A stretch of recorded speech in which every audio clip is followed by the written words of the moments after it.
The most awaited Naruto movie is finally happening, and it's going to be the last Naruto movie.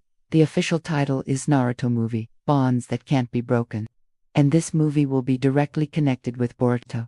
Since this movie is set after the events of Boruto, I think it's safe to say that this is the conclusion to the entire Naruto storyline. It's not gonna be a side story or something like that. This movie is gonna wrap things up once and for all. The latest trailer is incredible, and we got a lot of new details. So let us discuss everything in today's video. If you're a fan of Naruto, make sure to leave a like rating, and without further ado, let's get right into it. We open up with some familiar faces: Shikamaru Nara, Choji Akimichi, and Ino Yamanaka. They look a bit older, but they're still hanging out together just like old times. The three of them were discussing about a particular mission that is related to the movie's plot. Shikamaru says that there was no way someone would survive from what happened during the mission. But Ino believes otherwise. She believes that the person is still alive because she could sense their chakra signature. We then transition to a scene where we see Naruto running towards the Hokage monument. As he's running, we can see flashbacks of Naruto running as a kid, and even when he was an adult. These scenes show how much Naruto has grown over the years and how his dream was always to become Hokage no matter what. In the present, we see that Naruto has stopped in front of the Hokage monument, and he looks sad and disappointed. It seems like the person he was looking for is not there. We then transition to a scene where we see Jiraiya and Minato talking to each other. The scene then fades away, and we see that Naruto is now sitting in front of the Hokage monument. It looks like he was thinking back to these memories that he had with Jiraiya and his father.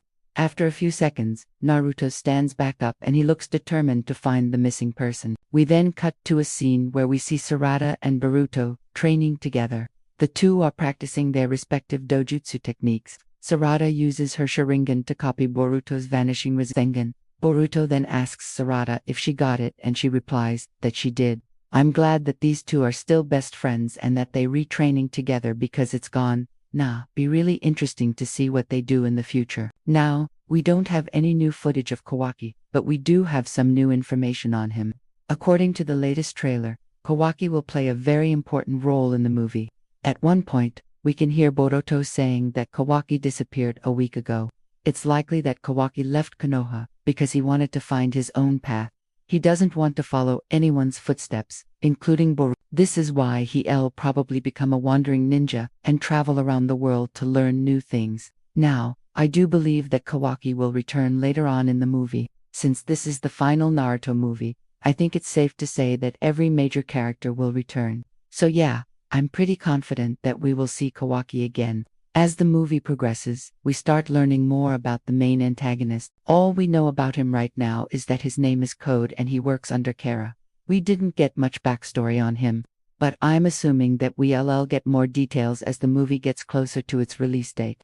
At one point, Code says that this will be the real test for Boruto, and he wants to see how strong Boruto can become. It seems like Code is quite confident in his abilities and he thinks that he can take on Boruto and the other Konoha ninjas. Now, we don't know if Code is just talking or if he truly believes what he's saying, but either way, he definitely poses a great threat to Konoha. Now, moving on to the next big question, which is where is Sasuke? Why aren't we seeing him in the trailers at all? Well, according to the director, we won't see Sasuke in the movie at all. It seems like the reason why they didn't include Sasuke is because they wanted to focus on other characters for once. Plus, we've seen a lot of Sasuke in the Boruto series so far, so it's nice to take a break from him for a bit. I'm sure some of you guys are wondering if this means that Sasuke died, and, well, to be honest, I don't think that's the case. I think Sasuke is simply off doing his own thing.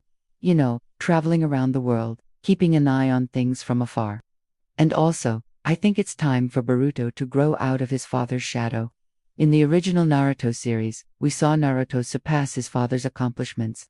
And now I think it's Boruto's turn to surpass Naruto's accomplishments. And who knows, maybe one day Boruto will even surpass Sasuke's accomplishments. Okay, now, let's talk about Momoshiki. We got some new footage of Momoshiki in the trailer, and it seems like he will play a big role in the movie. It's likely that Momoshiki will serve as a mentor to Boruto, just like Hagoromo did in the previous movie. Ever since Hagoromo passed away, there hasn't been anyone to guide Boruto and the others, so I think it's a good thing that Momoshiki will step in and fill that role. Plus, This will give Momoshiki a chance to redeem himself. He made a lot of mistakes when he was alive, and he caused a lot of pain to the shinobi world. So I think it would be nice for him to guide the next generation and help them become stronger. Also, remember when Momoshiki absorbed Kinshiki chakra? Well, it seems like that will be important in the movie, because we can see a flashback of Boruto using that same technique against Code. I'm not sure if Boruto learned this ability from Momoshiki, or if he just instinctively used it, but either way, it's definitely a powerful technique. Now, I've been thinking about this for a while, but I think it's possible that Momoshiki will transfer his chakra to Boruto. This will give Boruto an immense power boost and it will allow him to defeat Code, but the price for this would be Momoshiki's life. He would basically become a martyr and give up his own life to save Boruto and the shinobi world. Again, this is just a theory, but it would be a pretty cool plot twist. And finally, let's talk about the animation. The animation looks absolutely incredible. We've come a long way from the days of Naruto, and now we have some amazing movies under our belt. The action sequences look very intense, and the visual effects are top-notch. I am so excited to see the final Naruto movie, and I hope it lives up to the hype. If you guys are enjoying this video and want to stay up to date on all things anime, make sure to subscribe. With that said, I'll see you guys in the next one.